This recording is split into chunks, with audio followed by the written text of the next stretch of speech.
యేసుక్రీస్తు ప్రభువారి యొక్క శిలువ మరణమును మనం జ్ఞాపకం చేసుకున్నప్పుడు మానవాళి యొక్క సమస్త పాపముల నుండి పాప ప్రక్షాళన చేయడానికి తన అమూల్యమైనటువంటి ప్రాణమును బలిగా అర్పించినటువంటి దేవుడు.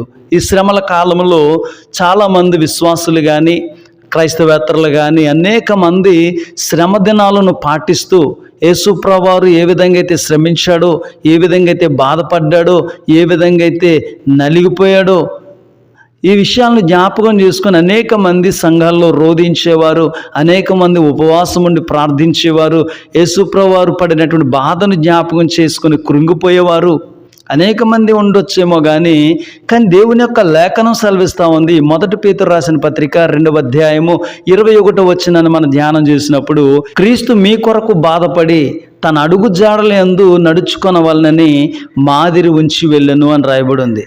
యేసుప్రభువు వారు మన కొరకు బాధపడ్డారు, మన కొరకు శ్రమ పడ్డారు, మన కొరకు తన రక్తాన్ని చిందించారు, మన కోసం తన రక్తాన్ని దారబోస్తూ మన కోసం తన ప్రాణమును సహితము కూడా అర్పించడానికి సిద్ధపడ్డాడు. అంటే తన అడుగు జాడల్లో మనం అందరం కూడా నడుచుకోవాలని ఒక మాదిరిని యేసుక్రీస్తు ప్రభువు వారు చూపించినట్లుగా మనం చూస్తూ ఉన్నాం.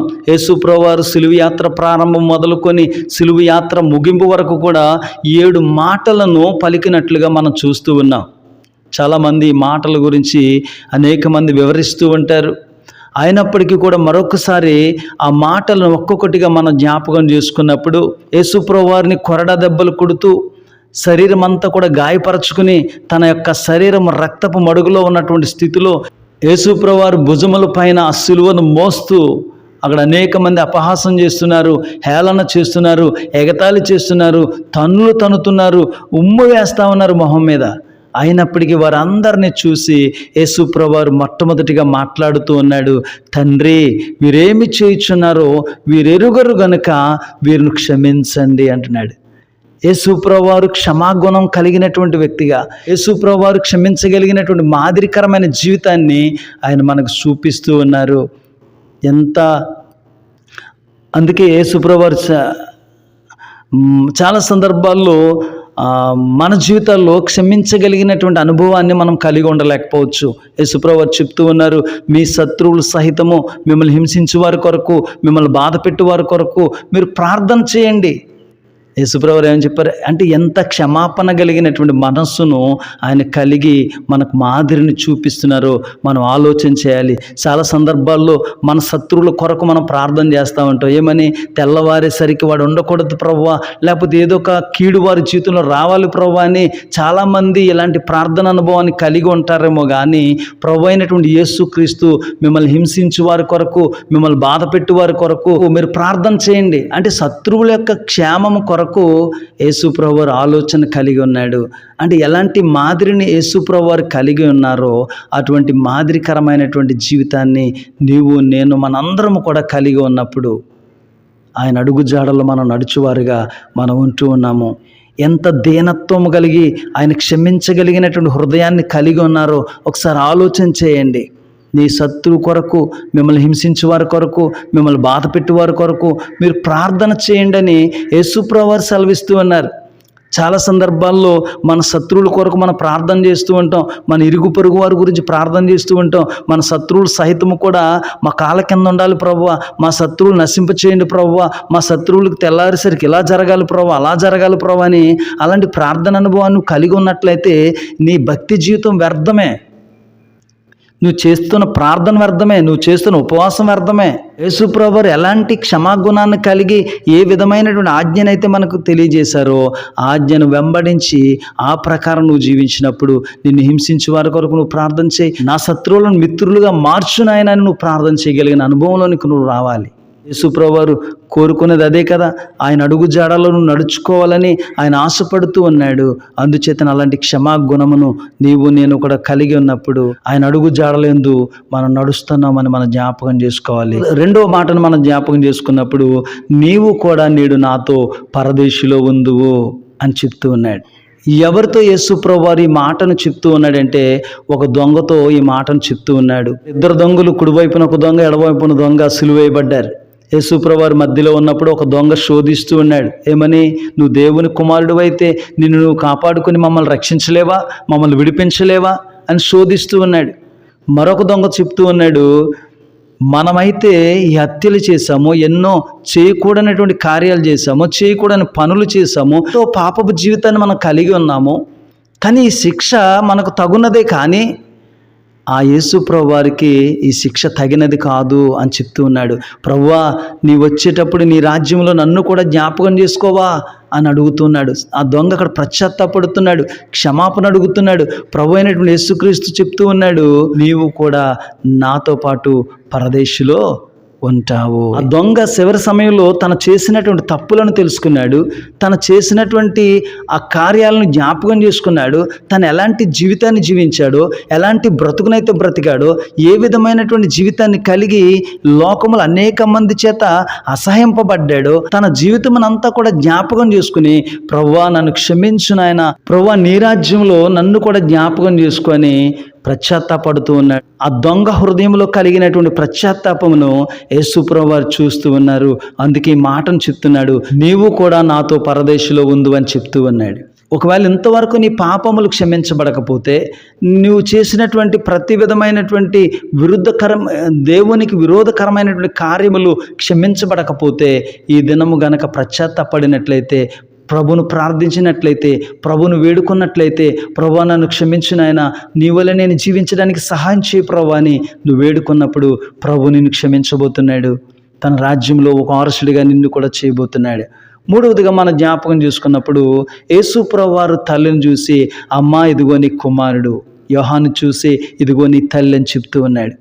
అంటే యేసు ప్రభు వారు సిలువ పైన వ్రాలాడుతూ తల్లిని చూస్తూ ఉన్నాడు. అక్కడ ఉన్నటువంటి జనసమూహంలో తల్లి ఎంతగానో వేదన పడుతుంది, తల్లి ఎంతగానో దుఃఖిస్తూ ఉంది, రోధిస్తూ ఉంది కుమారుడి కొరకు. యేసు ప్రభువు వారు తల్లిని చూసి వేదన పడుతూ ఉన్నాడు. అయ్యో, నేను వెళ్ళిపోతే నా తల్లి ఒంటరి అయిపోతుందేమో, నా తల్లిని చూడవలసినటువంటి బాధ్యత కుమారుని మీద ఉంది కనుక, అందుకే దేవుని లేఖనం సెలవిస్తూ ఉంది, నీ తల్లిని తండ్రిని నువ్వు సన్మానించుము, అప్పుడు నువ్వు దీర్ఘాయుష్మంతుడిగా ఉంటావని. అంటే తల్లిని తండ్రిని సన్మానించినప్పుడు, గౌరవించినప్పుడు, వారి యొక్క బాధ్యతలు కుమారునిగా నువ్వు నిర్వర్తించినప్పుడు, ఆ కుటుంబ జీవితంలో కుమారుని యొక్క బాధ్యతను నిర్వర్తించినప్పుడు, ఈ దినాల్లో చాలామంది తల్లిని తండ్రిని ఏం చేస్తూ ఉన్నారు, ఒంటరిగా విడిచిపెట్టేస్తూ ఉన్నారు, అనాథలుగా విడిచిపెట్టేస్తూ ఉన్నారు. దేవుని మాటకు లోబడక, దేవుని మాటను విసర్జించి, దేవుని మాటను విసర్జించి తల్లిదండ్రులైన వారిని ఏం చేస్తూ ఉన్నారు, దూరం చేస్తూ వారిని అవమానపరుస్తున్నారు. చూడండి, చిన్నప్పటి నుంచి మన తల్లిదండ్రులు మనం పెంచుతూ ఉన్నారు. మనకేదైనా గాయం తగిలితే వారు ఎంతగానో విలవల్లాడిపోతూ ఉంటారు. మనకి ఏదైనా జ్వరం వస్తే ఆ జ్వరమును బట్టి ఎంతగానో బాధపడుతూ ఉంటారు, ఆ జ్వరమును బట్టి ఎంతగానో వాళ్ళు రోధిస్తూ ఉంటారు. మనతో పాటు వాళ్ళు కూడా పస్తులుండి మన కొరకు వేదన పడుతూ ఉంటారు, దుఃఖపడుతూ ఉంటారు. మనం పడుతున్నటువంటి బాధను మేమే భరిస్తున్నామని వాళ్ళు ఆలోచన చేస్తూ ఉంటారు. కానీ పెద్ద దిగిన తర్వాత అదే కుమారుడు ఏం చేస్తూ ఉన్నాడటండి, ఆ తండ్రిని బయటికి త్రోసివేస్తూ ఉన్నాడు, ఆ తల్లిని బయటికి త్రోసివేస్తూ ఉన్నాడు. ఎంతవరకు న్యాయం ఆలోచన చేయండి. యేసు ప్రభువు వారు అలాంటి బాధ్యతను జ్ఞాపకం చేసుకుని, తన తల్లి యొక్క బాధ్యతను గుర్తు చేసుకుని యోహానుతో చెప్తున్నాడు, తన తల్లితో చెప్తూ ఉన్నాడు, అమ్మా ఇదిగో నీ కుమారుడు అని యోహాను చూసి అంటున్నాడు, యోహాను ఇదిగో నీ తల్లి. అంటే తల్లి కుమారుడు నిర్వర్తించవలసినటువంటి బాధ్యతను, తల్లిని చూడవలసినటువంటి బాధ్యతను, ఆ కుటుంబ బాధ్యతను గుర్తిస్తూ యేసు ప్రభువు వారు ఒక మాదిరికరమైనటువంటి జీవితాన్ని జీవిస్తూ ఉన్నారు. ఒక మాదిరిని చూపిస్తున్నారు. మన కుటుంబ జీవితంలో మనం చేయవలసినటువంటి బాధ్యతను, భార్య పట్ల నిర్వర్తించవలసిన బాధ్యతను ఆ భర్తకు గుర్తు చేస్తూ, కుమారుడు కుమార్తెల పట్ల చేయవలసినటువంటి బాధ్యతను తండ్రికి గుర్తు చేస్తూ, తల్లిదండ్రుల పట్ల చేయవలసినటువంటి బాధ్యతను ఆ కుమారునికి గుర్తు చేస్తూ, యేసుక్రీస్తు ప్రభువు వారు ఈ మాదిరికరమైనటువంటి జీవితాన్ని మీరు జీవించాలి అని తల్లి యొక్క బాధ్యతను గుర్తిస్తూ యోహానుకు తన తల్లిని అప్పగిస్తున్నట్లుగా మనం చూస్తూ ఉన్నాం. ఎంత మాదిరికరమైనటువంటి జీవితమో ఒకసారి ఆలోచన చేయండి. అందుకే యేసుక్రీస్తు ప్రభువు వారు నా అడుగు జాడల్లో మీరు నడుచుకోవాలని మీకు మాదిరి నేను చూపిస్తున్నాను, ఒక మాదిరికరమైనటువంటి జీవితాన్ని నేను జీవిస్తున్నాను. ఈ 33.5 సంవత్సరాలు కూడా యేసు ప్రభువు ఏ విధంగా అయితే జీవించారో, ఎలాంటి జీవితాన్ని ఆయన కలిగి జీవించారో, నిన్ను వల్ల నీ పొరుగువారిని ప్రేమించండి, నీ తల్లిదండ్రులను సన్మానించండి, క్షమించగలిగినటువంటి మనసును మీరు కలిగి ఉండండి, ఆయన పరిశుద్ధుడై ఉండులాగా మీరు కూడా పరిశుద్ధులై ఉండుడి అని దేవుని వాక్యం ఏదైతే బోధిస్తూ ఉందో, చాలామంది శ్రమ దినాల్లో శ్రమలు పడ్డారు యేసుప్రభు వారని వీళ్ళు శ్రమలు పడుతూ ఉంటారు, ఆయన కోసం బాధపడుతూ ఉంటారు. అయ్యో ఆయన నా కోసమే మరణించాడు, నా కోసమే ప్రాణం పెట్టాడు, నా కోసమే రక్తం కార్చాడు అని నువ్వు బాధపడుతూ ఉంటావు. వారు యేసుప్రభు వారి యొక్క మరణమును జ్ఞాపకం చేసుకుని వేదన పడేవాళ్ళు అనేక మంది దినాల్లో ఉండొచ్చేమో, కానీ ఆయన యొక్క మాదిరికరమైనటువంటి జీవితాన్ని గలక నువ్వు జీవించకపోతే నువ్వు చేసిన భక్తికి వ్యర్థమే, నువ్వు చేసిన భక్తికి విలువే లేదు అసలు. తన అడుగు జాడల్లో నడుచుకోవాలని యేసుప్రభు వారు ఆశపడుతుంటే, ఆయన ఇష్టపడుతుంటే, ఆయన అడుగు జాడలు, ఆయన మాదిరికరమైన జీవితాన్ని విడిచిపెట్టి నువ్వు శ్రమలు పడుతున్నావు, నువ్వు బాధపడుతున్నావు, ఆయన కొరకు నువ్వు అంగలారుస్తున్నావు, ఆయన కోసం ఉపవాసం చేస్తున్నావు తప్ప ఆయన కలిగి ఉన్న మాదిరి జీవితాన్ని నువ్వు జీవించట్లేదు. ఆయన చూపించినటువంటి ప్రేమను నువ్వు చూపించలేకపోతున్నావు, ఆయన క్షమించినటువంటి క్షమాగుణాన్ని నువ్వు కలిగి ఉండలేకపోతున్నావు, ఆయన ప్రేమించినటువంటి ఆ ప్రేమను, లోకంలో చూపించవలసినటువంటి ప్రేమను, ఇరుగు పొరుగు వారి పట్ల చూపించవలసిన ప్రేమను, ఆ బాధ్యతను నువ్వు కలిగి ఉండలేకపోతున్నావు. నీ కుటుంబం పట్ల ఒక బాధ్యతకరమైనటువంటి జీవితాన్ని నువ్వు జీవించలేకపోతున్నావు. నీ తల్లిని తండ్రిని సన్మానించుము అని దేవుని యొక్క లేఖనం సెలవిస్తూ ఉంటుంటే, అనేక మంది వారి తల్లిదండ్రులను అనాథ ఆశ్రమాలకు విడిచిపెట్టిన వారు ఉన్నారు, అనేక మంది వారి తల్లిదండ్రులను దూరం చేసుకున్నటువంటి వారు ఉన్నారు.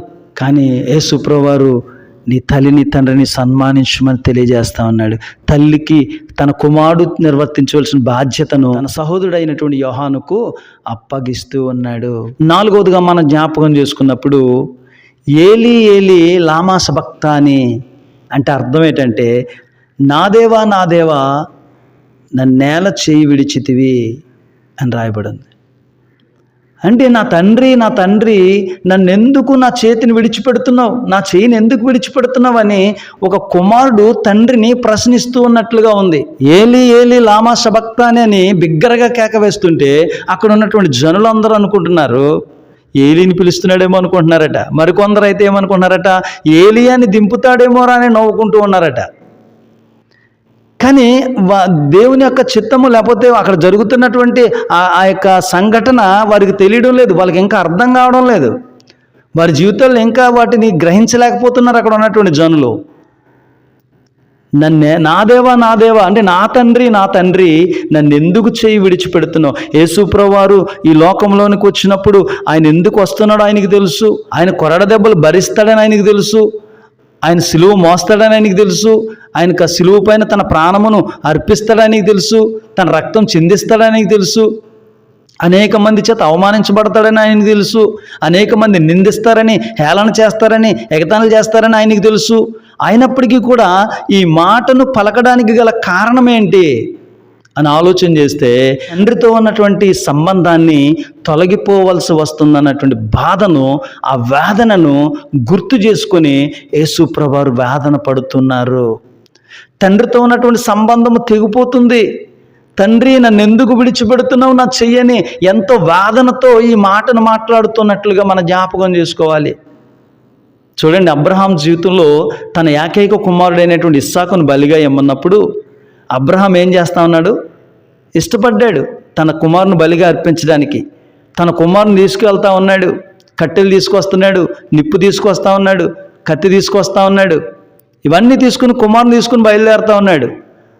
కుమారుడు అంటున్నాడు, తండ్రి ఇవన్నీ తీసుకొస్తున్నావు కదా నాన్న, మరి గొర్రెపిల్లేది నాన్న బలి ఇవ్వడానికి, గొర్రెపిల్లేది తండ్రి అని అడుగుతున్నాడు.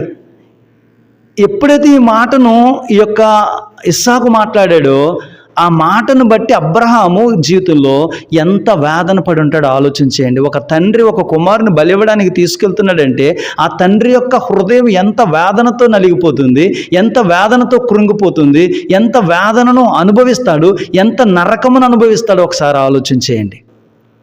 అబ్రహాము ఎంతో వేదన పడ్డాడు ఆ మాటను విని. తండ్రి గొర్రెపిల్లేది తండ్రి అని అడుగుతున్నాడు. బలి ఇవ్వడానికి అన్నీ ఉన్నాయి కానీ గొర్రెపిల్లేది తండ్రి అని అడుగుతున్నప్పుడు అబ్రహాం వేదన పడుతున్నాడు, దుఃఖపడుతున్నాడు. ఆయనే చూసుకుంటాడు నాన్న అన్నాడు. ఆయనే చూసుకుంటాడు గొర్రెపిల్లను అని చెప్పినప్పుడు యేసుప్రభు వారు ఆ గొర్రెపిల్లగా మారిపోయారు. దేవుని స్తోత్రం కలుగాక. హల్లెలూయా. యేసుప్రభు వారు గొర్రెపిల్లగా మారిపోయాడు. అంటే ఇప్పుడు యేసుప్రభు వారు కూడా తండ్రి తన చేతిని విడిచిపెడుతున్నాడు అని ఎంతగానో వేదన పడుతున్నాడు. ఈ యొక్క ప్రవచనాలన్నీ కూడా నెరవేర్చుకుంటూ యేసుక్రీస్తు ప్రభువారు చివరి సమయంలోనికి వచ్చేసరికి తండ్రి నన్ను ఎందుకు విడిచిపెడుతున్నావని అడుగుతున్నాడంటే, తండ్రితో ఉన్నటువంటి బాంధవ్యాన్ని, తండ్రితో ఉన్నటువంటి సంబంధాన్ని తెగిపోతుందన్నటువంటి వేదన యేసుక్రీస్తు ప్రభులో ఉంది గనక బిగ్గరగా అరుస్తున్నాడు, నా దేవా నా దేవా, నా తండ్రి నన్నెందుకు విడిచిపెడుతున్నావు, నా చెయ్యిని ఎందుకు విడిచిపెడుతున్నావని అడుగుతూ ఉన్నప్పుడు తండ్రి సమాధానం ఏమైనా ఉందంటారా? యోహాను సువార్త 3:16 జ్ఞాపకం చేసుకుంటే, దేవుడు లోకమును ఎంతో ప్రేమించానని రాయబడి ఉంది. అంటే దేవుడు లోకమును ఎంతో ప్రేమించాడు, తన అద్వితీయ కుమారుని వాని యందు పుట్టిన వాని యందు విశ్వాసం ఉంచు ప్రతివాడును నశింపక నిత్య జీవం పొందుకున్నట్లు ఆయనను మనకు అనుగ్రహించెను అని రాయబడింది. అంటే తండ్రి అయినటువంటి దేవుడు తన ఏకైక కుమారుడైనటువంటి యేసుక్రీస్తు ప్రభువారిని ఈ లోకమునకు పంపించడానికి గల కారణం ఏంటంటే, ఆయనందు విశ్వాసం ఉంచు ప్రతి వాడును నశింపక నిత్య జీవములోనికి ప్రవేశిస్తున్నారని.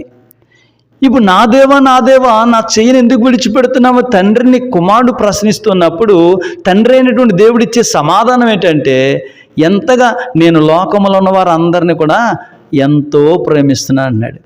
లోకములో ఉన్న నిన్ను నన్ను, అంటే లోకం అంటే ప్రజలు, లోకములో ఉన్న ప్రజలందరినీ కూడా ఎంతగానో ప్రేమిస్తున్నానని సెలవిస్తున్నాడు. ఎంతగా ప్రేమిస్తున్నావంటే, తన ఏకైక కుమారుడు అయినటువంటి ప్రభు అయినటువంటి యేసుక్రీస్తు యొక్క చెయ్యిని విడిచిపెట్టినంతగా మనలను ప్రేమిస్తూ ఉన్నాడు. అందుకే యేసు ప్రభు వారి చెయ్యి విడిచిపెట్టడానికి గల కారణం ఏంటంటే, ఆయన నీ చేతిని పట్టుకోవడానికి ఆశపడుతున్నాడు, నీ యొక్క చేతిని ఆయన పట్టుకోవడానికి ఇష్టపడుతున్నాడు. అందుచేతనే యేసు ప్రభు వారి యొక్క చేతిని విడిచి తన ప్రియ కుమారుడైనటువంటి యేసుక్రీస్తు ప్రభువారిని, ఏకైక కుమారుడైనటువంటి యేసుక్రీస్తు వారి యొక్క చెయ్యిని విడిచి నీ చెయ్యిని పట్టుకోవడానికి ఆయన ఇష్టపడుతున్నాడు. నువ్వు పాపములో జీవిస్తున్నట్లయితే, పాపపు బంధకాలను ఉన్నట్లయితే, లోకమనే పాపములో నువ్వు జీవిస్తున్నట్లయితే, ఆ ప్రతి పాపపు బంధకమును విడిపించడానికి, లోక సంబంధమైనటువంటి ఆ పాపమును విడుదల చేయడానికి ప్రభు అయినటువంటి యేసుక్రీస్తుని ఈ లోకములోనికి పంపించి ఉన్నాడు. ఆ ప్రభు అయినటువంటి యేసుక్రీస్తు నందు నువ్వు విశ్వాసం ఉంచినట్లయితే, ఆయన అడుగు జాడల్లో నువ్వు నడుచుకున్నట్లయితే, ఆయన జీవించినటువంటి మాదిరికరమైనటువంటి జీవితం నువ్వు కలిగి జీవించినట్లయితే, ఆయన నిత్య రాజ్యంలోనికి నిన్ను కూడా చేర్చుకొని పోతున్నాడు. అందుకే యేసు ప్రభువారు తండ్రి చేతిని విడిచిపెట్టడానికి ఇష్టపడలేదు. అయినప్పటికీ కూడా లేఖనములను నెరవేర్చడానికి యేసుక్రీస్తు ప్రభువారు ఆ మాటను పలుకుతూ ఉన్నాడు.